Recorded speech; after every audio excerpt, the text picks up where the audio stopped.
রহিম। প্রিয় দেশবাসী, আসসালাম আলাইকুম। পবিত্র মোহরম মাসে আমরা আরেক কারবালা দেখলাম।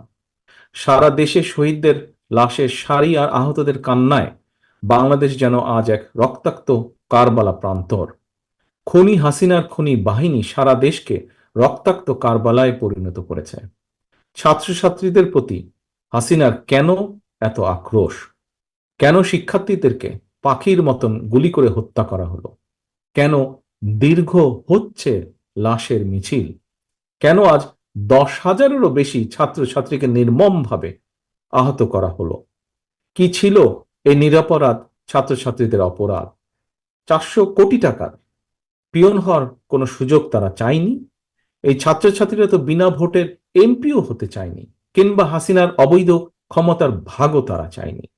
তারা শুধু চেয়েছিল ন্যায্য চাকরি বিধি, কোটা সংস্কার চেয়েছিল তারা। স্বাধীন বাংলাদেশের স্বাধিকার এবং সম্মান নিয়ে সচ্ছলভাবে বাঁচার সুযোগ চেয়েছিল তারা। অথচ এই ছাত্রছাত্রীদেরকে তুচ্ছ তাচ্ছিল্য করা হয়েছে। ছাত্রছাত্রীদেরকে অপবাদ, অপমান, অপদস্থ করা হয়েছে।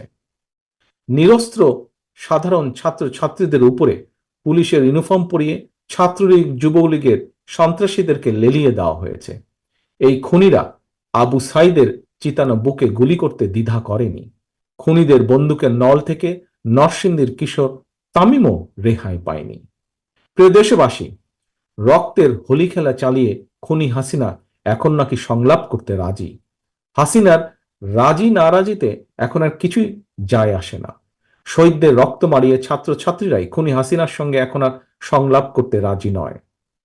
ছাত্র জনতা খুনি হাসিনার কাছে হত্যাকাণ্ডের বিচারও চায় না। ছাত্র জনতা খুনির কাছে কিসের বিচার চাইবে? হাসিনা নিজেই তো ঠান্ডা মাথার খুনি। ঠান্ডা মাথায় সে এতগুলো নিষ্পাপ প্রাণকে হত্যা করেছে, খুন করেছে। শহীদদের রক্তের দাবি মেটাতে বরং এই মুহূর্তেই দফা একটাই একটাই দাবি, দফা এক, দাবি এক, খুনি হাসিনার পদত্যাগ। প্রিয় দেশবাসী, কোটা সংস্কার আন্দোলনের বীর শহীদদের রক্ত বৃথা যাবে না ইনশাল্লাহ। বৃথা যেতে পারে না ইনশাল্লাহ। বৃথা যেতে আমরা দেব না ইনশাল্লাহ। দেশ এখন সম্পূর্ণ দুই ভাগে বিভক্ত। একদিকে ছাত্রছাত্রী, কৃষক, শ্রমিক, পেশাজীবী সহ অধিকার হারা গণতান্ত্রিকামী জনগণ। অন্যদিকে হাসিনা আর তার অলিগার্ক। সুতরাং একজন মুক্তিযোদ্ধার সন্তান হিসাবে, একজন সামরিক কর্মকর্তার সন্তান হিসাবে আমি সেনাবাহিনী এবং বিজেপি উদ্দেশ্যে একটি কথা বলতে চাই। দেশের আপামর জনসাধারণ কিংবা আন্দোলনকারী ছাত্রছাত্রীরা আপনাদের শত্রু নয়, বরং অরক্ষিত সীমান্তে আপনাদের শত্রু রয়েছে। সুতরাং নিজেকে যদি দেশপ্রেমিক মনে করেন, যদি আত্মমর্যাদা উপলব্ধি করেন, পারলে তাহলে অরক্ষিত সীমান্তে গিয়ে সাহসের পরিচয় দিন, ভূমিকা রাখুন। আন্দোলনকারী ছাত্রছাত্রীরা আমার, আপনার, আমাদের কারো ভাই, কারো বোন কিংবা স্বজন।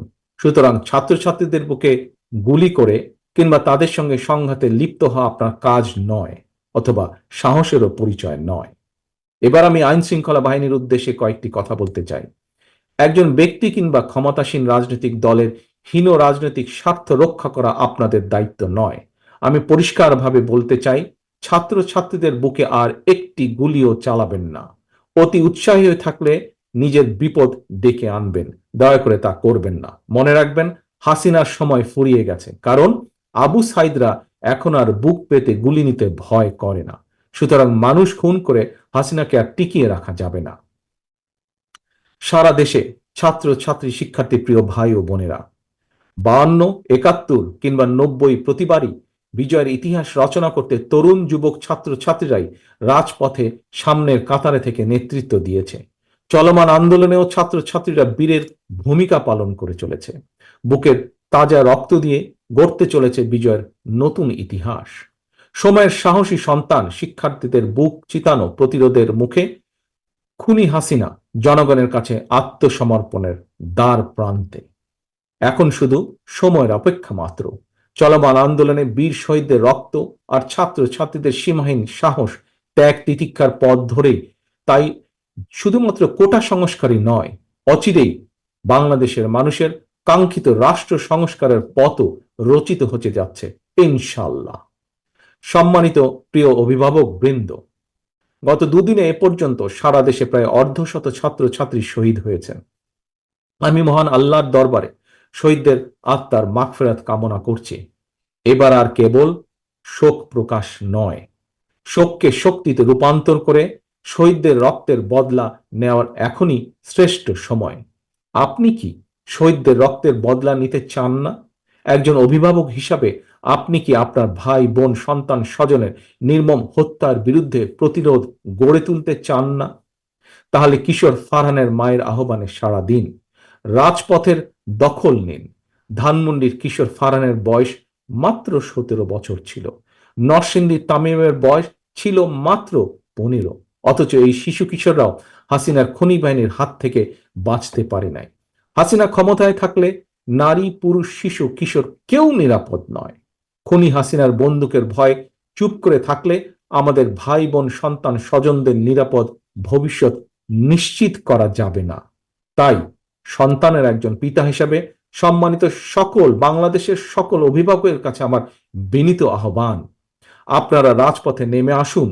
ভাই বোন সন্তান স্বজনদের আন্দোলনের পাশে এসে দাঁড়ান, তাদেরকে সহযোগিতা করুন, সাহস দিন।